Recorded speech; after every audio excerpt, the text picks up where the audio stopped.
Good morning, good afternoon, good evening, good night, good day to you, depending where you are in the world. We are live here in London. It is a Sunday evening.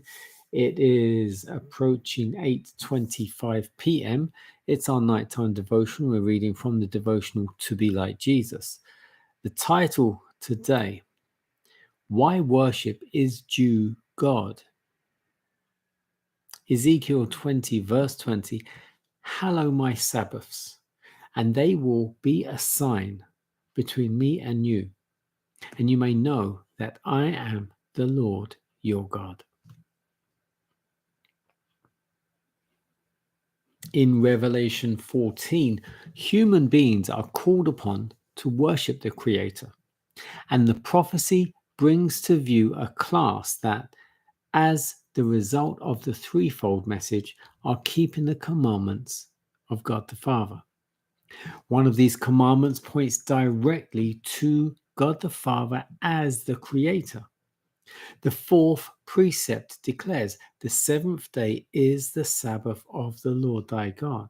For in 6 days the Lord made heaven and earth, the sea, and all that in them is, and rested the seventh day. Wherefore the Lord blessed the Sabbath day and hallowed it. From Exodus 20, verse 10 and 11.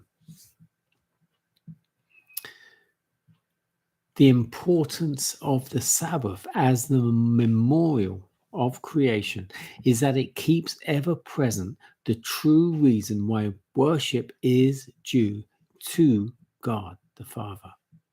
Because He is the Creator and we are His creatures. The Sabbath, therefore, lies at the very foundation of divine worship, for it teaches this great truth in the most impressive manner, and no other institution does this. The true ground of divine worship, not of that of the seventh day merely, but of all worship, is found in a distinction between the Creator and His creatures. This great fact can never become obsolete and must never be forgotten.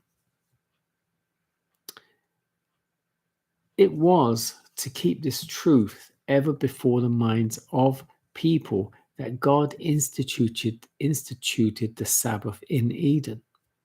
And so long as the fact that He is our Creator continues to be a reason why we should worship Him, so long the Sabbath will continue as its sign and memorial. Had the Sabbath been universally kept, the thoughts and affections of humans would have been led to the Creator as the object of reverence and worship, and there would never have been an idolater, an atheist, or an infidel. The keeping of the Sabbath is a sign of loyalty to the true God, Him that made heaven and earth and the sea and the fountains of waters. It follows that the message which commands mortals to worship God and keep His commandments will especially call upon them to keep the fourth commandment.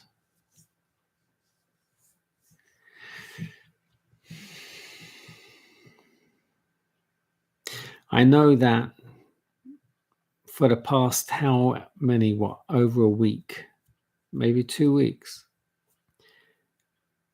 it's been going on and on about the Sabbath, about the seventh day, about the seal, about God, the Creator, the Father, being the Creator. But this is just further emphasizing how important it is.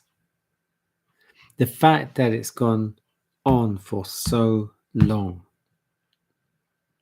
and there will be more. This emphasizes just how important the Sabbath is. It's I'm not going to say it's the most important of the commandments, because there isn't one so-called more important than the other, because the fact is you break just one of them, all the rest are broken. But the Sabbath is the seal of God the Father. It is the seal. And if you do not get and have this seal, by default, you receive what they call the mark of the beast, or what is called in the Bible as well, the mark of the beast. The mark of the beast is the mark you will receive by not getting the seal. Simple. Death is basically death. And you could say, well, people are dying now. Yes, they are, but they're not dying eternally. Everyone that's ever died since creation is not dead eternally. No, no one. Not even the devil and his angels are dead yet eternally. Everyone that's died or is not breathing with life now. Devil and his angels, obviously, they're not human. They're entities. They're demons, whatever you want to call them.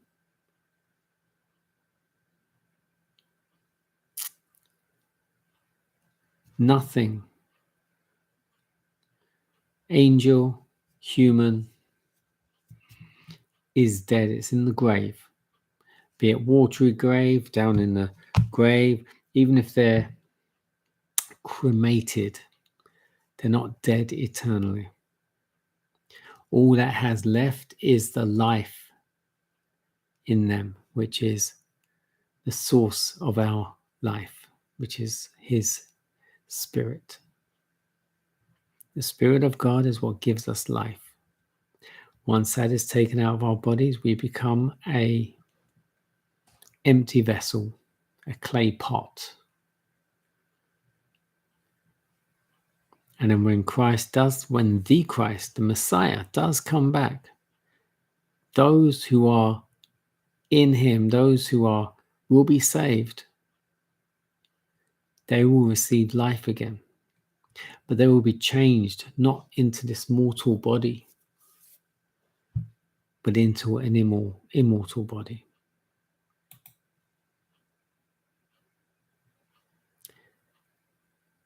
I'll say it again. The amount of times these devotions have talked about, have stressed how important the Sabbath is, please take this on board, because these aren't empty words, and this isn't just going on and on and on. This isn't nagging, this is re-emphasizing, stressing how important the Sabbath is. And it's the one of the commandments, the only one. It's the longest one of the commandments. And it's the only one that says, remember. It's the only one, remember. In fact, it says, remember the Sabbath means it's been there from time. It was there at the time of creation.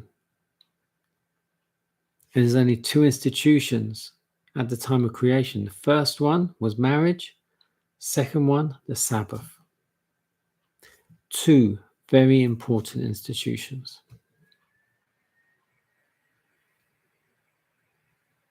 Jesus is coming. The Messiah, our Savior, is coming. Where will you be on that great day?